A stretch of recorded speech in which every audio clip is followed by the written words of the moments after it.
আমরা সবসময় কোরবানি ঈদে বিরিয়ানিটা বেশি খাই, বাট এইবার কোরবানি ঈদে কী হয়েছে নিজেও জানি না।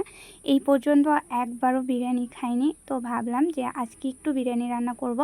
আর যেহেতু আমাদের বাসায় চৈতি আসছে, আর চৈতির আর আমার ফেভারিট হচ্ছে বিরিয়ানি, এর জন্য আজকে দুইজনে মিলে বিরিয়ানি রান্না করছি।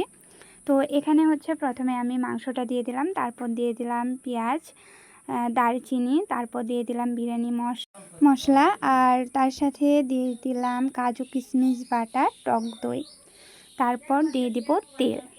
এখন আমি এইটা মাখিয়ে বেশ খানিকক্ষণ রেখে দেব, ওই আধা ঘন্টা বা 1 ঘন্টার মতো ম্যারিনেট করে রেখে দেব। তো এই কাজটা কিন্তু আমাদের অনেক সময় নিয়েই করতে হবে। এই বিরিয়ানির মাংসটা যত ভালো করে মাখাবেন, বিরিয়ানির কিন্তু টেস্টটা তত ভালো আসে।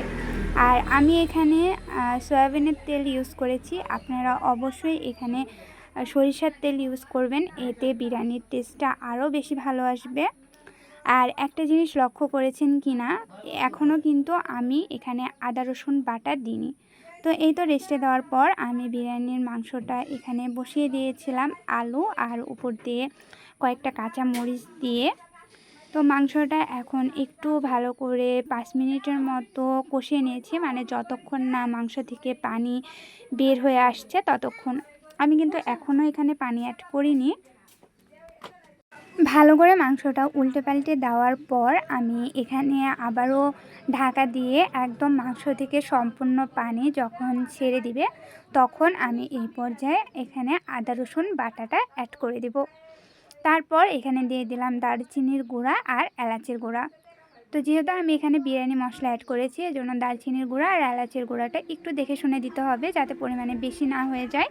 তারপর এই সব কিছু একসাথে মিশিয়ে ভালো করে আবারও 5 মিনিটের মতো এইভাবে অনবরত নাড়াচাড়া করে রান্না করে নিতে হবে। তো এক সময় দেখা যাবে যে মাংস থেকে সেই মশলাগুলো দেওয়ার কাঁচা গন্ধটা চলে গেছে, সেই পর্যায়ে আমি এখানে পানি অ্যাড করে দেব মাংসটা সেদ্ধ হওয়ার জন্য।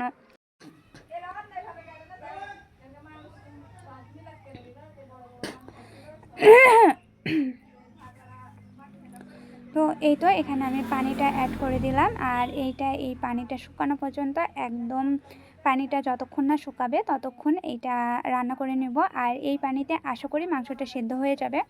তো এই তো পানিটা পুরোপুরি শুকিয়ে গেছে, এখন আমি এখানে চাল অ্যাড করে দিলাম, আর চালের সাথে কিছুটা কাঁচা মরিচ অ্যাড করে দিলাম। আর বিরিয়ানি আমার একটু ঝালঝালি পছন্দ, এজন্য আমি এখানে পরিমাণে একটু বেশি ঝাল দিয়েছি। আমার আর চৈতি দুজনে আমরা ঝাল পছন্দ করি, এর জন্য। তো এই তো এখন হচ্ছে এটা আবার একটু দমে দিয়ে দিব, আর এই তো আমার বিরিয়ানিটা একদমই রেডি। পরবর্তীতে রান্না করতে যেহেতু অনেকটা দেরি হয়ে গেছিলো আমাদের জন্য, এজন্য আর কোনো ভিডিও বা